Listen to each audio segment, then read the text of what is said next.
Fréquence. Fréquence 8. 90.5. Fréquence 8 est très honoré de recevoir l'équipe des décideurs dynamiques qui animent le Eureka Emploi Service. Et donc, nous avons avec nous le directeur Alain André. Bonjour Alain. Bonjour. Et nous avons également Sandra pour nous parler de ce qui va être la mobilité, puisqu'elle vient également en tant que directrice adjointe. Et nous avons également pour compléter et apporter son travail, Corinne sur la conseillère en mobilité au niveau d'Eureka, qui va nous faire part de beaucoup de nouveautés. Et Eureka, c'est bien sûr une structure d'insertion, je crois, Alain. Oui, Eureka, c'est une structure d'insertion par l'activité économique qui a été créée en 1991 à l'initiative de militants de l'insertion du territoire, de bénévoles et d'élus. Au départ, il ne s'agissait que d'une association intermédiaire, puis petit à petit, cette structure a évolué en fonction des problématiques rencontrées par les chercheurs d'emploi, du contexte de l'emploi et évidemment de l'évolution des conditions juridiques qui étaient les nôtres et qui sont changeantes régulièrement. On a aujourd'hui une structure qui comprend plusieurs dispositifs, une association intermédiaire qui est associée à une entreprise de travail temporaire d'insertion, ADIS Intérim pour ne pas la nommer. On a des ateliers et chantiers d'insertion et on a mis en place différentes actions, et notamment des actions autour de la mobilité dont on va parler tout à l'heure.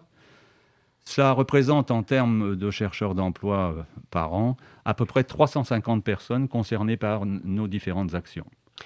Et en fait, qu'est-ce que vous recevez comme public, ou qu'est-ce que vous êtes ouvert à recevoir comme personnes en difficulté ou qui cherchent une voie au niveau de l'emploi?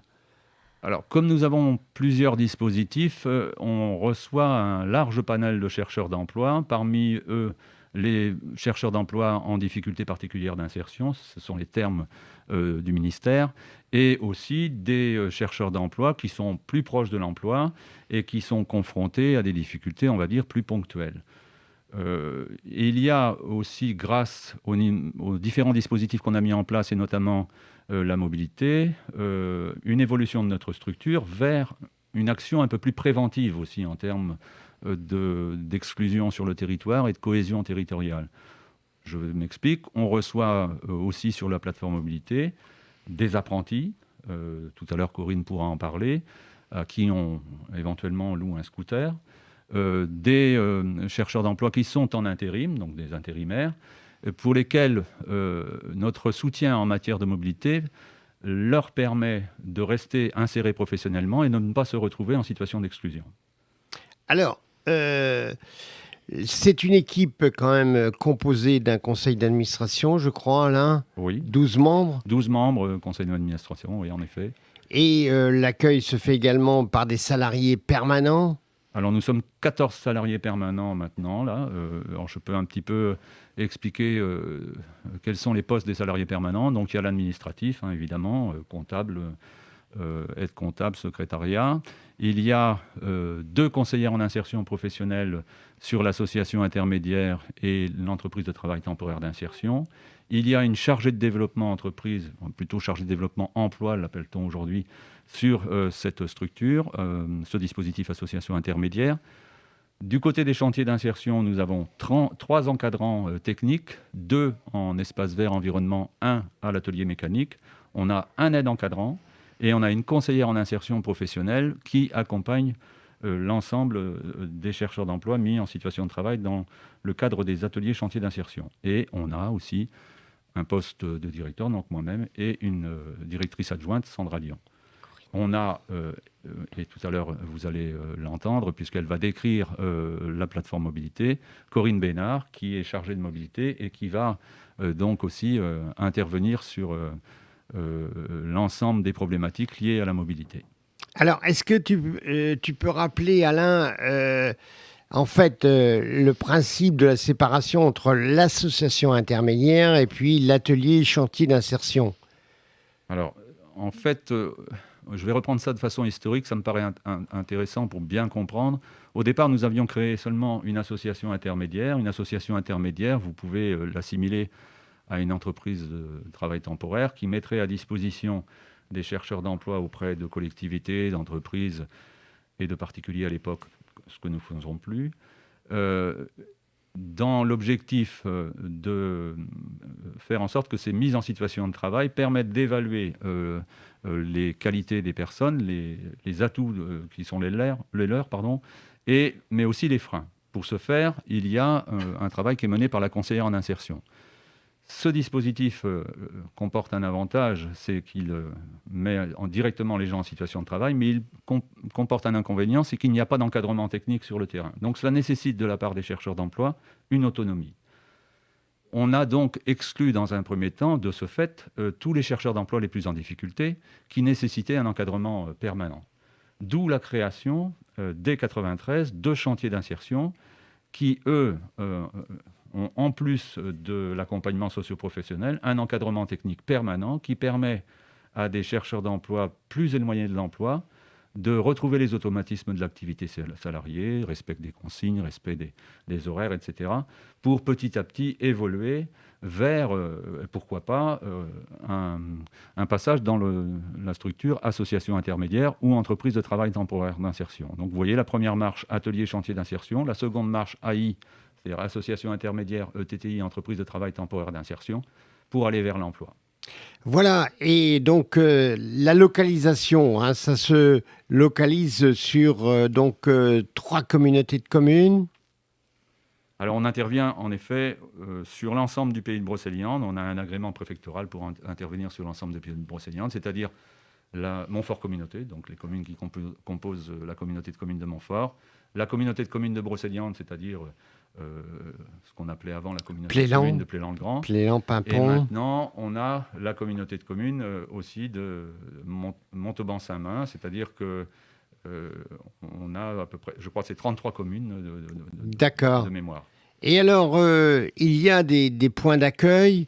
Donc à Montfort, vous avez plusieurs points d'accueil dans la communauté de communes de Montfort et également de Montauban-Saint-Main et également Brocéliande. Absolument. Le siège de l'association se situe dans les bâtiments de Montfort Communauté, donc à Montfort-sur-Meux. L'atelier, lui, se situe à Breteil, dans la zone d'activité de la Nouette, donc on est juste à la sortie de Montfort. On a, puisque les gens sont souvent confrontés aux problèmes de mobilité, on va y revenir tout à l'heure, mis en place des permanences dans différents territoires, notamment sur Saint-Main, point accueil emploi de Saint-Main, point accueil emploi de Montauban de Bretagne. On va sur Plélan-le-Grand et on va aussi sur Bréal. L'idée étant de se rapprocher des chercheurs d'emploi à chaque fois que ceux-ci sont confrontés à ces problèmes de mobilité. Pour l'intérêt de la structure aussi, c'est qu'on peut mettre des gens en situation de travail sur chaque commune, puisque l'association intermédiaire est un dispositif qui fonctionne de cette façon. Si on a des entreprises et des collectivités du territoire de Pimpon, de Plélan, de Saint-Main, de Montauban, ou d'ailleurs qui offrent des missions de travail, le problème de mobilité ne se pose plus. Toute la difficulté aujourd'hui est de faire en sorte que nous ayons suffisamment d'offres d'emploi sur l'ensemble de ce territoire. Et donc, les communes, c'est-à-dire les mairies, ont bien toutes vos références et vous avez un contact étroit avec l'ensemble des communes, des 3 communautés de communes. Absolument. On a des conventions de partenariat avec les 3 communautés de communes. On est financé à la fois par Montfort Communauté, qui, outre le financement, nous met à disposition des bureaux dans Montfort Communauté, les ateliers à Breteil, donc c'est quand même une implication forte. Et on a aussi des soutiens financiers de la part de Montauban-Saint-Main et de Brocéliande, notamment sur les aspects mobilité et sur un financement global de la structure. Et donc, vous travaillez également en soutien avec le Fonds social européen, la région Bretagne et également le département d'Ille-et-Vilaine. En effet. Alors, Chacun de nos dispositifs sont financés à plus ou moins grande échelle. Concernant l'association intermédiaire, on peut considérer que le dispositif association intermédiaire est autonome financièrement à hauteur de 80%. Concernant les ateliers chantiers d'insertion, on a une obligation de ne pas dépasser 30% en termes de prestations. Donc ça veut dire que les 70% restants pour équilibrer nos comptes de résultats doivent se faire sous la forme de subventions. Donc, concernant les ateliers et chantiers d'insertion, les financements se font. Il y a un cofinancement de la part du département et du Fonds social européen. Il y a un financement des communautés de communes, comme je l'ai dit tout à l'heure, et on a eu dernièrement un financement de la région pour acquérir une voiture dans le cadre de la conduite supervisée, mais on pourra y revenir tout à l'heure. Tout à fait, oui, dans le cadre de la mobilité. Absolument. Voilà. Et donc, le public que vous avez, auquel vous tenez à être proche, bien entendu, dans le dialogue, et puis un petit peu leur environnement, parce que je crois que vous avez un public qui malheureusement peut rencontrer des difficultés et qui a besoin d'être un petit peu encouragé et retrouver une motivation. Moi, en fait, la différence qu'il y a entre nos structures et d'autres dispositifs, c'est que les gens sont mis en situation de travail. Donc, les personnes qui intègrent notre structure sont salariés de notre structure, tant lorsqu'il s'agit de l'association... Protection salariée. Absolument, ils sont salariés, soit salariés mis à disposition s'il s'agit de l'association intermédiaire ou de l'entreprise de travail temporaire d'insertion, soit salariés des ateliers ou des chantiers d'insertion. Par définition, quelqu'un qui vient au travail tous les jours est quelqu'un de motivé. Donc, cela veut dire que cette problématique de la motivation, nous ne la rencontrerons que très peu. Après, il reste à lever les différents freins parallèles à l'emploi ou en lien direct avec l'emploi. Et c'est le rôle des encadrants techniques, des conseillères en insertion, que de les lever, ou de les aider à les lever plutôt. Voilà, parce que donc... rentrer dans l'environnement donc d'Eureka Emploi Service, c'est trouver des gens à l'écoute aussi par rapport aux difficultés que les gens rencontrent et retrouver un petit peu la vigueur et la hâte de repartir, de rebondir, on va dire. C'est ça. C'est-à-dire que notre structure a donc des conseillères en insertion professionnelle qui accompagnent les chercheurs d'emploi qu'on met en situation. Très compétentes d'ailleurs, je crois. Absolument. Qui ont de l'expérience et qui savent apporter la motivation pour la personne, psychologique, on va dire. Et lever les freins, parce que en fait, ce qu'il faut qu'on comprenne tous, c'est que les chercheurs d'emploi sont souvent face à des difficultés multiples qui se superposent. On est dans une complexité de problématiques. Donc la conseillère en insertion, son rôle, c'est d'établir un diagnostic, d'intervenir à chaque fois qu'elle le peut, ou de travailler avec nos partenaires, parce que nous ne sommes pas sur une île et on ne travaille pas tout seul. On travaille avec tous les partenaires du territoire, que ce soit le Centre départemental d'action sociale, que ce soit WICARE, que ce soit les points accueil emploi, que ce soit le centre médico-psychologique, etc., les infirmières du CEDAS, et j'en passe évidemment. L'idée, c'est de prendre les problématiques des chercheurs d'emploi dans leur globalité et d'actionner à chaque fois que c'est possible les moyens visant à lever les freins. Donc, quant à la motivation dont vous me parlez, ce que j'insiste quand même lourdement là-dessus, mais je crois que c'est important. Les gens qui sont dans notre structure et qui sont salariés sont des gens qui ont vraiment envie de travailler, qui ont vraiment envie de trouver une solution d'insertion durable.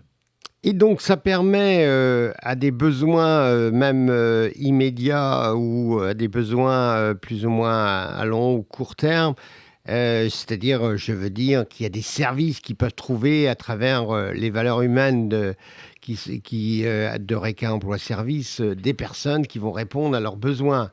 Oui, alors ça c'est d'autant plus vrai aujourd'hui qu'on est face à une situation d'emploi qui est assez particulière, tout le monde le sait. Il y a paradoxalement des offres d'emploi, des chercheurs d'emploi, et bien qu'il y ait les deux composantes de l'équation, on n'arrive pas à résoudre le problème puisque des offres d'emploi restent sans candidature. Bon. Toute la difficulté aujourd'hui est de faire rentrer, se retrouver en lien les offres et les chercheurs d'emploi. Donc nous, dans le cadre de notre action de développement, on va vers les entreprises en essayant de voir avec les entreprises comment on peut faire en sorte que l'offre puisse correspondre aux compétences et aux motivations des chercheurs d'emploi que nous avons. Donc l'idée étant de faire revoir un petit peu les offres pour qu'elles deviennent accessibles et faire en sorte que nos chercheurs d'emploi acquièrent des prérequis nécessaires pour retrouver l'emploi. On a des excellents partenariats avec nombre d'entreprises sur le territoire, d'excellents partenariats avec nombre de collectivités qui, elles, ont compris que tout le monde avait intérêt à fonctionner de la sorte, c'est-à-dire elles ont compris que si elles voulaient que leurs offres soient pourvues, il fallait sans doute aussi revoir un petit peu la nature des offres, les adapter, si on veut répondre durablement à la problématique. Oui, puis permettre aux personnes de se considérer comme les autres et de pouvoir pallier des absences et de rentrer dans le cycle normal et courant, on va dire. Voilà, il en va de la cohésion territoriale. Et on a nombre d'élus ici qui l'ont bien compris et qui sont d'excellents partenaires et qui travaillent vraiment beaucoup avec nous. Ouais. Également pour le privé, je pense aux entreprises ou même les associations avec différents services auxquels donc les ressources humaines de Reka Emploi Service peuvent répondre. Absolument. Il y a nombre d'entreprises aujourd'hui qui travaillent avec nous. Alors, soit on est face à des secteurs d'activité en tension que l'on connaît tous, le BTP, l'industrie, la restauration, l'agroalimentaire, etc.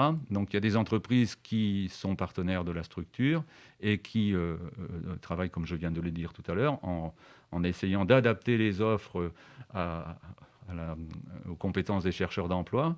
Et nous, faire en sorte que les chercheurs d'emploi aient suffisamment de prérequis, comme je le disais. Et l'idée aussi, on va essayer d'aller au-delà, c'est qu'on a nombre d'offres d'emploi qui sont des emplois à temps partiel et qui ne trouvent pas preneur et pour cause.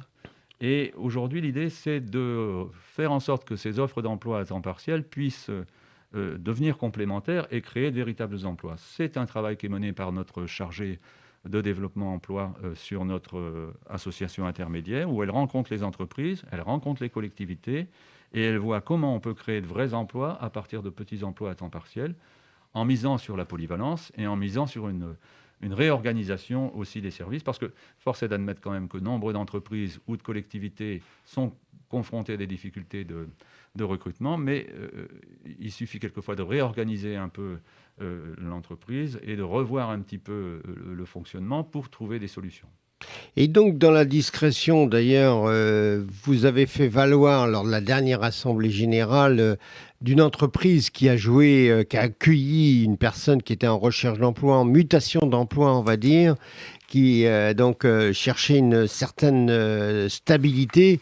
Et cette entreprise a su expliquer comment a pu jouer à la fois le rôle de Reka Emploi Service et puis le rôle de ce jeune, oui, parce que il a encore une belle carrière devant lui pour trouver sa place. En effet, il s'agit de l'entreprise Pro d'Agencement à Montauban de Bretagne, qui est une entreprise qui a vraiment joué le jeu et qui continue de jouer le jeu, puisque nous sommes là en train de travailler sur un nouveau parcours. C'est bien, donc ça peut ouvrir à d'autres entreprises.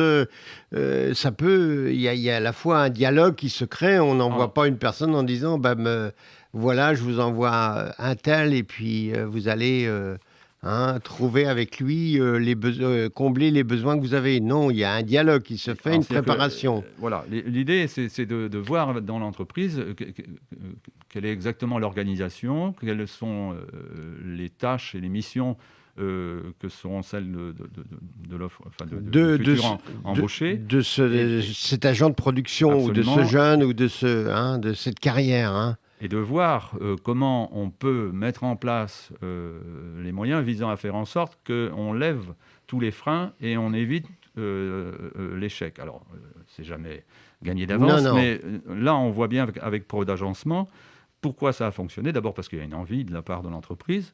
Il y a aussi une envie des chercheurs d'emploi, mais je le disais tout à l'heure, nous, les chercheurs d'emploi qui sont chez nous, sont des gens qui ont envie de trouver des solutions d'insertion durable. Et l'entreprise a été aussi ouverte au dialogue et puis essayer de comprendre un peu ensemble ce personnage, si vous voulez. Et a surtout bien compris qu'il fallait que tout le monde soit impliqué, c'est-à-dire non seulement la direction, comme on le voit souvent, et la responsable des ressources humaines, mais aussi tous les collègues de travail. Et toute l'équipe a compris que ce jeune devait être intégré et que pour que cela fonctionne, il fallait qu'il trouve un climat qui lui soit favorable. De confiance. Absolument. Aujourd'hui, ce jeune a été embauché en CDI. Cela fonctionne très bien. Et la preuve en est que cela fonctionne, c'est que Prod Agencement est en train de travailler avec nous, comme je vous le disais à l'instant, sur un nouveau parcours. Mais on a nombre d'autres entreprises comme ça. Il y a Convivio ABD, il y a Cotin. Les autocars, voilà. À Breteuil. Les autocars, ouais. On travaille avec Super U. Qui sont d'ailleurs, certains ont accepté de rentrer dans le conseil d'administration en disant et de s'impliquer assez fortement pour l'intérêt de l'emploi. Absolument. On a des chefs d'entreprise aujourd'hui qui veulent rentrer dans notre conseil d'administration parce qu'ils sont bien persuadés que l'approche de l'emploi doit se faire tant du côté des offres d'emploi, c'est-à-dire de l'entreprise, que du côté des chercheurs d'emploi. Alors, directeur, quelques éléments rapides de bilan en niveau sortie dynamique, le résultat un peu sur une année. Alors, on est donc, nous, soumis, structure d'insertion par l'activité économique, par le ministère de l'Emploi, à des obligations de résultat. C'est-à-dire qu'on a un taux de sortie qui est mesuré chaque année, tant sur les dispositifs associations intermédiaires et ETTI que du côté des ateliers et chantiers d'insertion.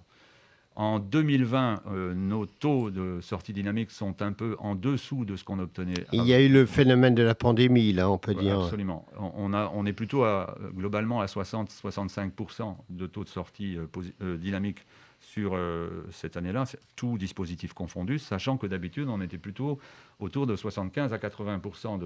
Mais voilà. L'obligation que nous avons, c'est de ne pas descendre en deçà de 60% de sortie dynamique sur une durée de 3 ans. Donc, c'est aussi pour montrer à tout un chacun que nos structures ont des résultats à obtenir. Des volontés de résultats. Des volontés, des devoirs. Des devoirs et des obligations à ce niveau-là. Absolument. Merci. Petite pause musicale qui nous est établie par Florian. Et puis, on revient sur des thèmes comme la mobilité et comme les projets de... Fréquence 8 90.5. Eureka Emploi Service, un thème qui leur est cher, c'est la mobilité. Alors, Sandra, la mobilité, qu'est-ce qu'on entend par ce travail que vous avez autour de la mobilité ? Alors, on travaille, nous, autour de cette thématique mobilité, tout simplement déjà parce qu'on a pu repérer que c'était le premier frein à l'emploi chez les personnes que l'on accueille à Eureka. Donc, en fait, c'est le manque de mobilité qui... En termes clairs, c'est-à-dire que vous avez un public qui peut arriver, malheureusement, qui n'a plus son permis ou qui a perdu ou qui n'a pas pris son permis. Alors, ce sont des personnes soit qui n'ont jamais obtenu le permis, soit qui l'ont mais qui n'ont pas de moyens de locomotion, soit qui habitent en zone rurale et il n'y a pas de transport en commun.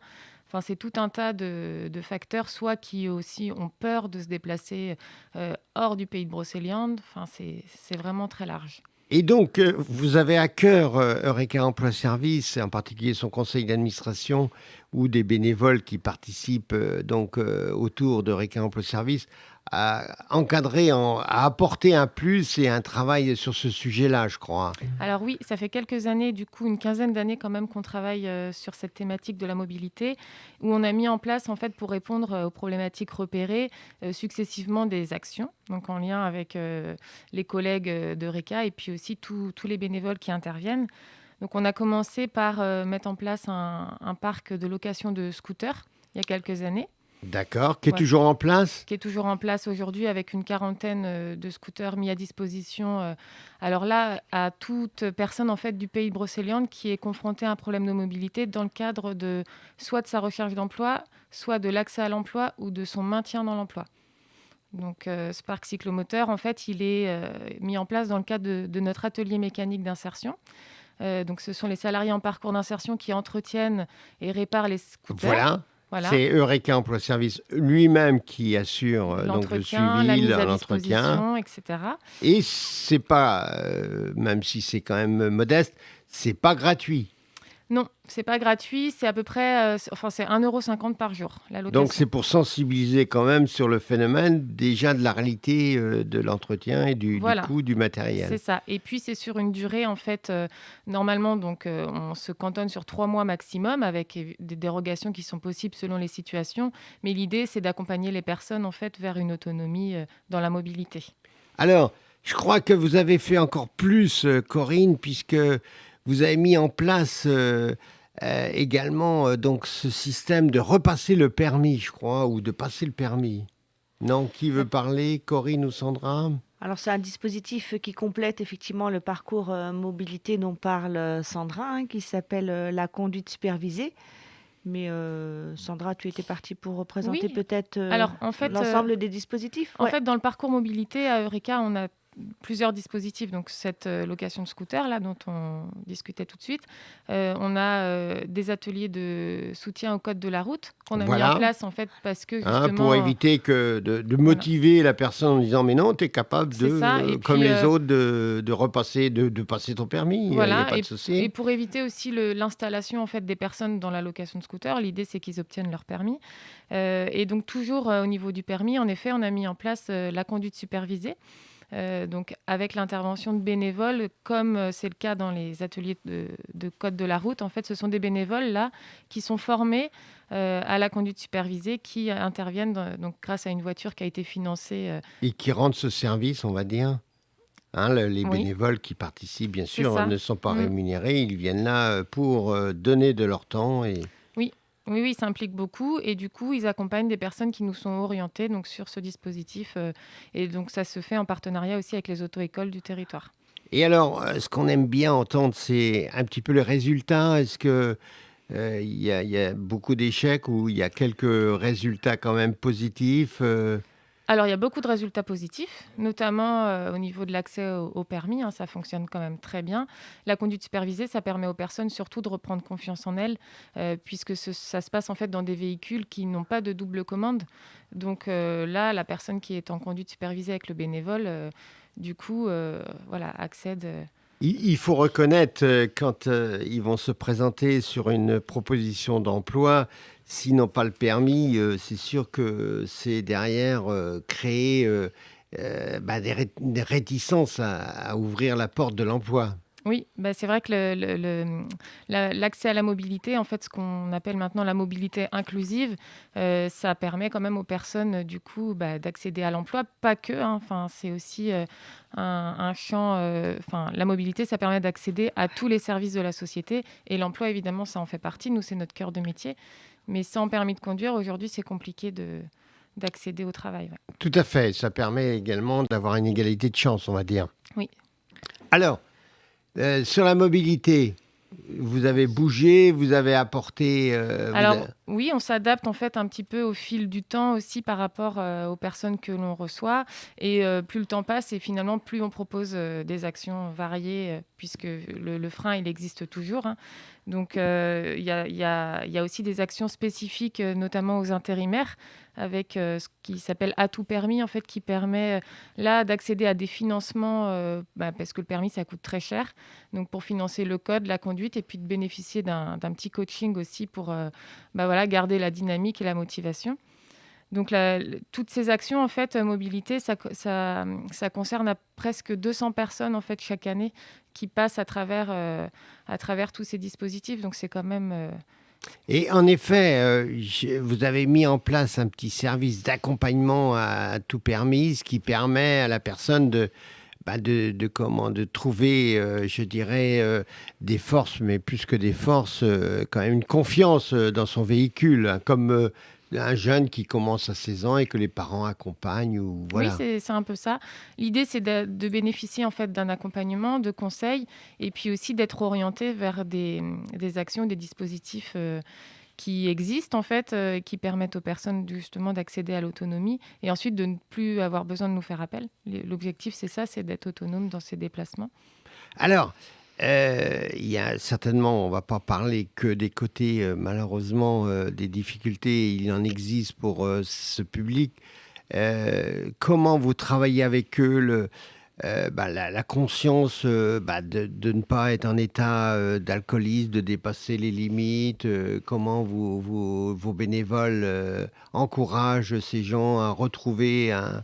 Alors déjà, l'accompagnement vers l'obtention du permis de conduire, il va se faire auprès de personnes qui vont pas être dans ces problématiques-là.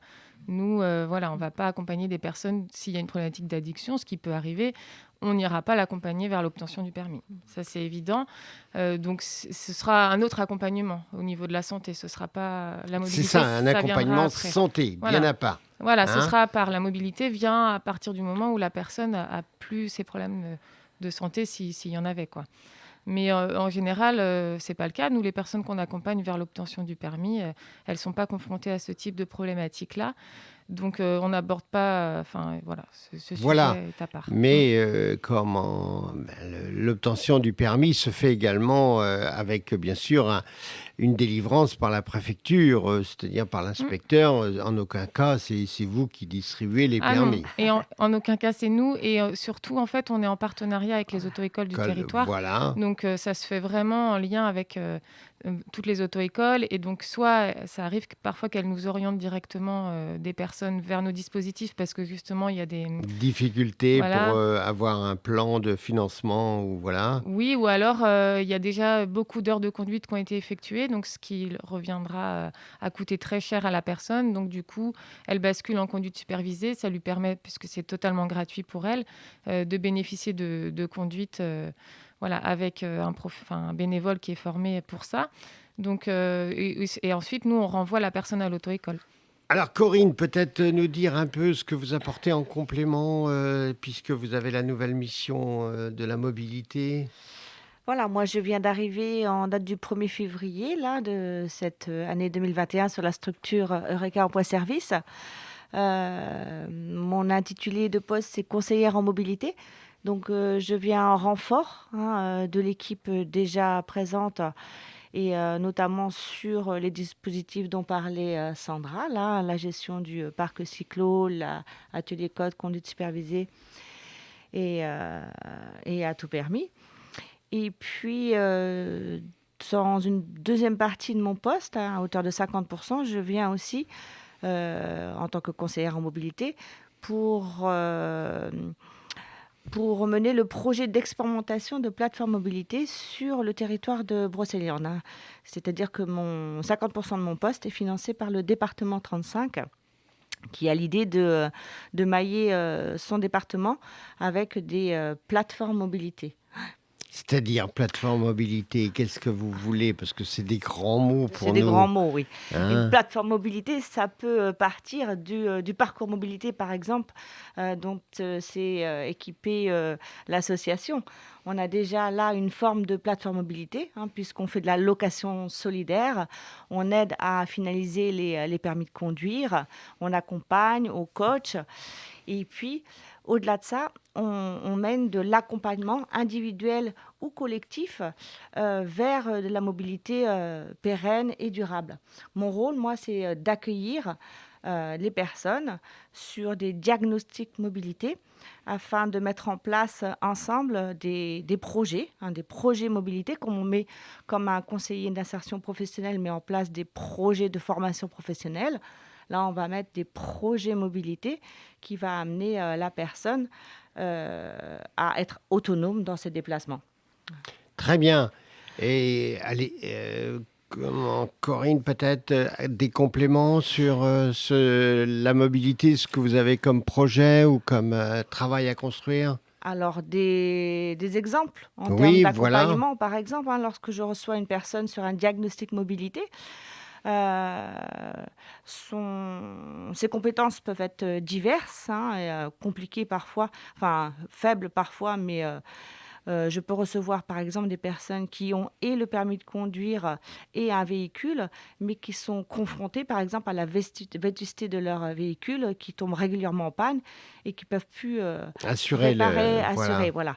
Donc là, il s'agit de mettre en place peut-être d'aller vers un achat et donc du coup de peut-être d'aider cette personne en la mettant en lien avec les dispositifs du territoire type UDAF 35 pour mettre en place un microcrédit.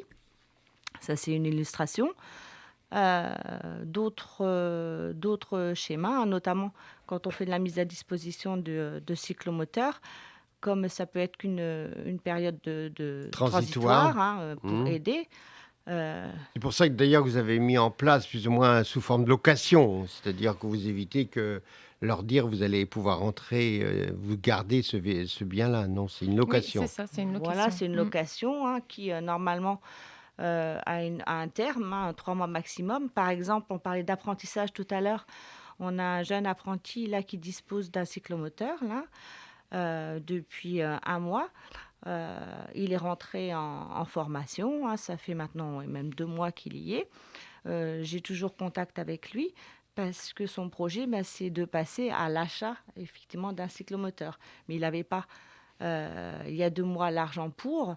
Là, il rentre en apprentissage, il va avoir une rémunération qui va lui permettre d'accéder à l'achat de son propre cyclomoteur. Mais c'est vrai que s'il n'avait pas disposé du cyclo via l'association, ça aurait été très compliqué pour lui de se rendre sur son lieu d'entreprise. Merci. Une petite pause musicale et nous revenons sur les projets, en particulier de récupération. Vous allez apprendre beaucoup d'informations sur le projet de recyclerie, de récupération de produits. Fréquence. Fréquence 8. 90.5. Fréquence 8 donc reçoit Eureka Emploi Service. Alors, on va parler des grandes ventes de vélos et des outils d'occasion que vous réalisez à travers, je crois, Cycloyen. Hein, je ne dis pas de bêtises. Hein. Cycloyen, c'est bien ça? C'est presque ça.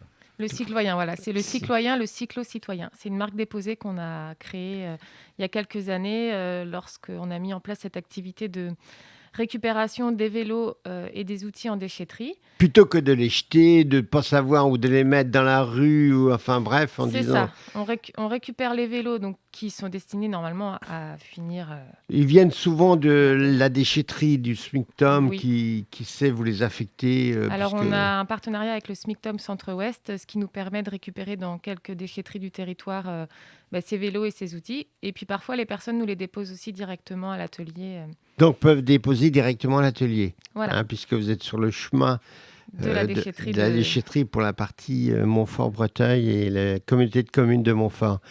Alors, à partir de là, il y a quand même eu un public qui a répondu, qui a été sensibilisé en disant, bah oui, pourquoi aller acheter un vélo, bien sûr, neuf et reluisant, et pourquoi pas lui donner la possibilité de faire du vélo à notre enfant ou à d'autres publics. Alors voilà, en fait, on offre une seconde vie à ces vélos que l'on récupère, puisque comme les cyclomoteurs dont on parlait tout à l'heure, qui sont réparés, entretenus dans notre atelier mécanique, ces vélos et ces outils, ils sont aussi remis en état par une équipe de salariés en parcours et notre encadrant mécanique dans le cadre de l'atelier mécanique. Donc ils sont remis en état dans l'objectif d'être revendus à des personnes qui deviennent adhérentes de l'association. Alors, on va aller plus loin. Vous avez envie d'aller plus loin, je crois. Vous avez une réflexion sur la recyclerie que vous menez d'ailleurs à l'Assemblée générale. Alain Couard, qui est le président, en parlait. Ce projet, alors cette réflexion, où en êtes-vous sur la réflexion de la recyclerie? Oui, alors en fait, ce dont vient de parler Sandra, on est un peu victime de notre succès dans le sens où on a beaucoup de flux dans les déchetteries, hein, que ce soit les vélos et les outils et différents matériels. On a des capacités, nous, quant à les restaurer. Et on a été surpris d'ailleurs par l'accueil des publics qui sont devenus adhérents, par l'engouement qui a été le leur quant à nous acheter nos différents produits. Donc on a fonctionné dans un premier temps sous la forme de ventes, des ventes ponctuelles. Et la crise du Covid n'a pas facilité ce type de manifestation. Et on s'est rendu compte qu'il allait falloir sans doute passer à une autre échelle, c'est-à-dire avoir un véritable magasin dans lequel on proposerait non seulement les vélos, les outils que nous restaurons déjà, mais sans doute aussi élargir l'éventail des produits à d'autres produits qu'on récupérerait en déchetterie et qu'on restaurerait.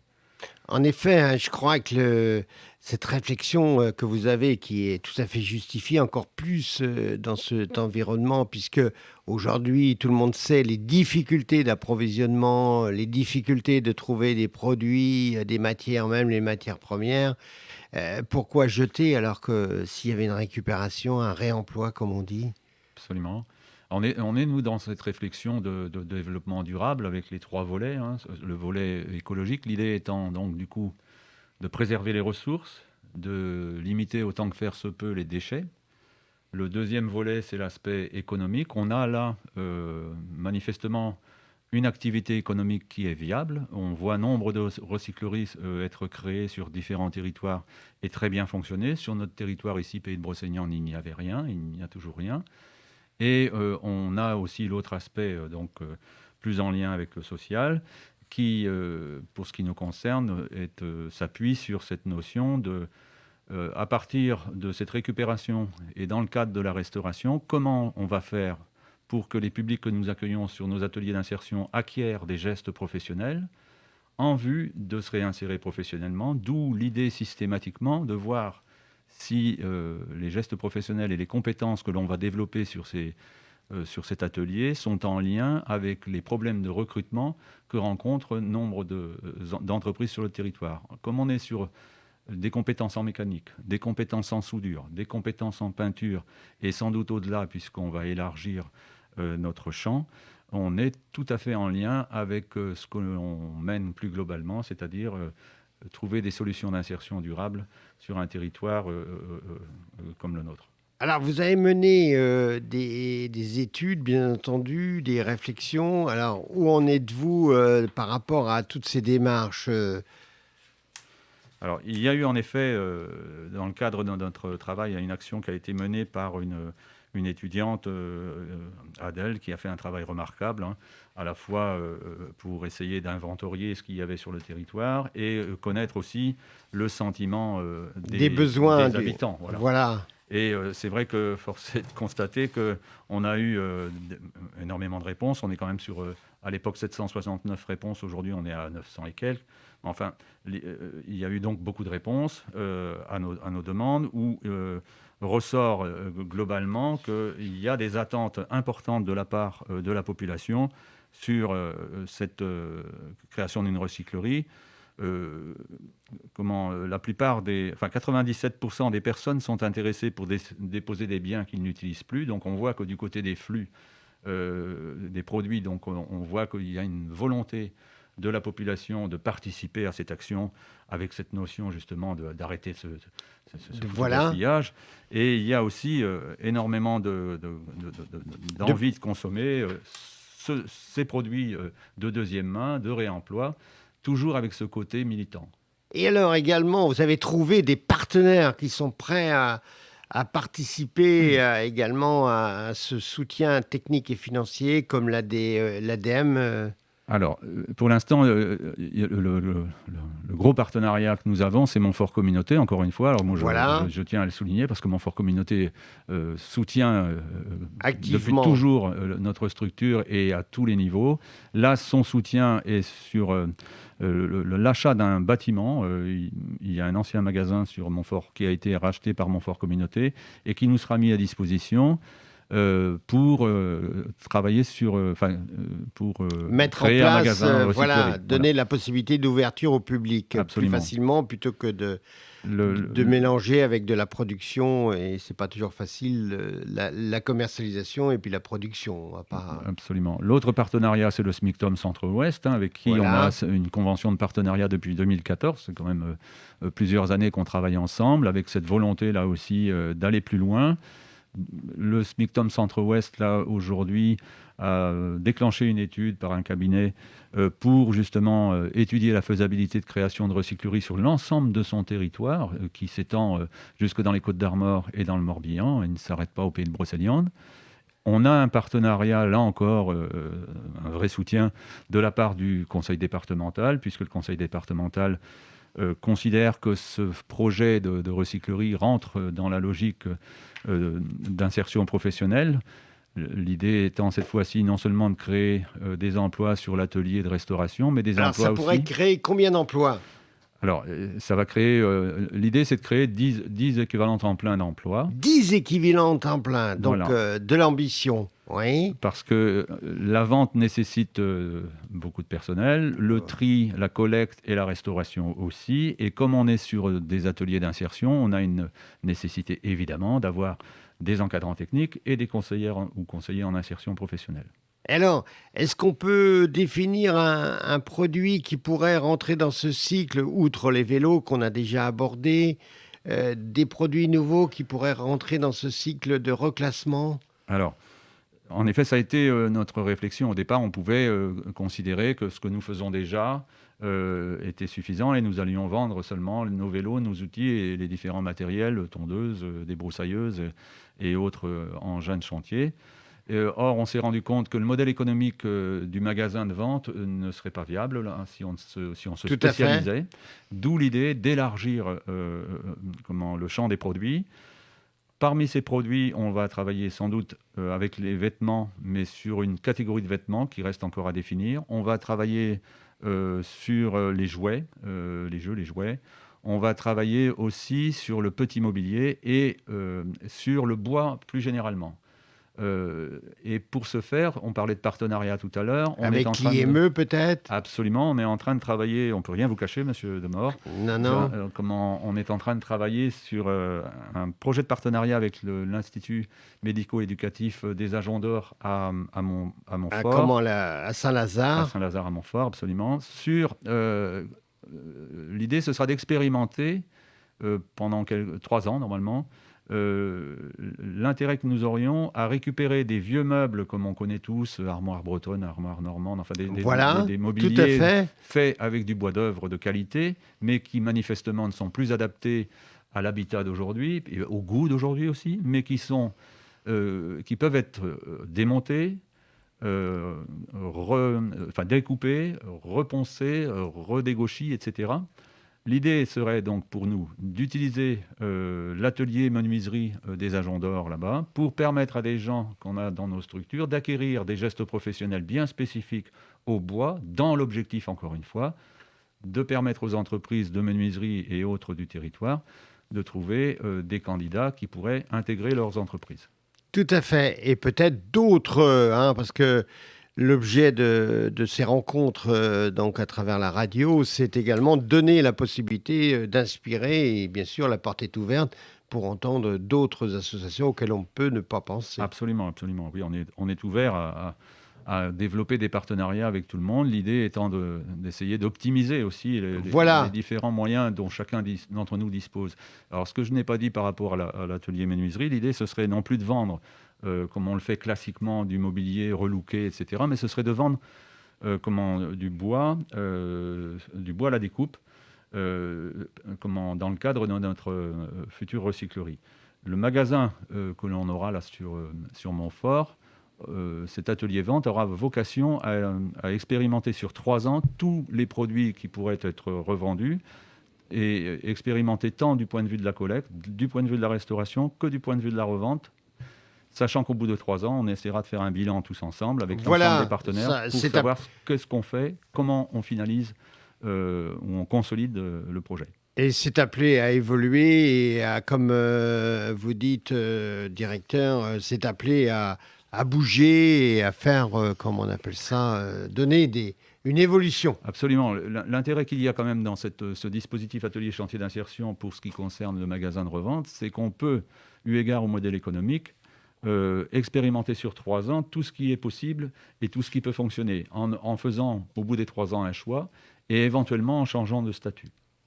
Voilà, merci Alain, merci Sandra, merci Corinne. Alors, donc, ça bouge. Quelle est la synthèse que Alain voudrait donner à cette rencontre Eureka Emploi Service? Alors, je ne sais pas si je vais réussir à synthétiser, je suis sûr que je vais y arriver, mais ce qui est sûr, c'est que notre structure, ce qui la caractérise depuis toujours, c'est cette capacité d'adaptation qu'a dû être la nôtre face aux évolutions tant des problématiques rencontrées par les chercheurs d'emploi que des problématiques plus globales de développement durable dont j'ai parlé jusqu'alors, puisqu'on a toujours été dans cette mouvance-là, et aussi des problématiques du marché de l'emploi. Et on est aussi, et ça c'est quelque chose qui nous a obligés à sans cesse nous réadapter, on revoit sans cesse la législation de nos structures, nos obligations, nos devoirs, la façon dont on doit procéder. Donc on a donc dû, et on continue de le faire évoluer la structure en s'adaptant. Merci. Un petit mot, Sandra, à rajouter? Non? Je rejoins ce qu'a dit Alain. Je pense que la force de notre structure, c'est maintenant d'être connu sur le territoire et on s'est adapté en fonction à chaque fois du contexte pour répondre aux besoins du territoire et du coup aux besoins des habitants. Donc il faut qu'on continue comme ça à évoluer et puis on est ouvert aussi à tout bénévole qui voudrait nous rejoindre parce que association, parfois, élus, c'est vrai que mettre en place ces actions, ça nécessite aussi c'est tout un réseau, on peut pas le faire tout seul et du coup c'est vrai qu'on est toujours ouvert à pour être proche du terrain, comme on dit, comme vous savez le dire, Sandra. Et de la même manière sur toutes les communes, ça c'est pas toujours le cas. On essaie d'avoir des services qui sont accessibles à tous et pour tous, mais ils ne le sont pas de la même manière selon les communes du territoire. Voilà, et comme Fréquence 8, je pense, est écouté par tous les élus du territoire du pays de Brocéliande, on compte beaucoup sur Fréquence 8 pour que chaque élu considère qu'il a un rôle à jouer dans notre action en faveur de la cohésion territoriale de notre pays de Brocéliande. Merci. On n'en doute pas. Merci, à bientôt sur Fréquence 8 et bonne chance Oreca Emploi Service. Merci beaucoup pour toutes les émissions que vous faites. Vous êtes une petite radio locale qui est géniale. Fréquence 8.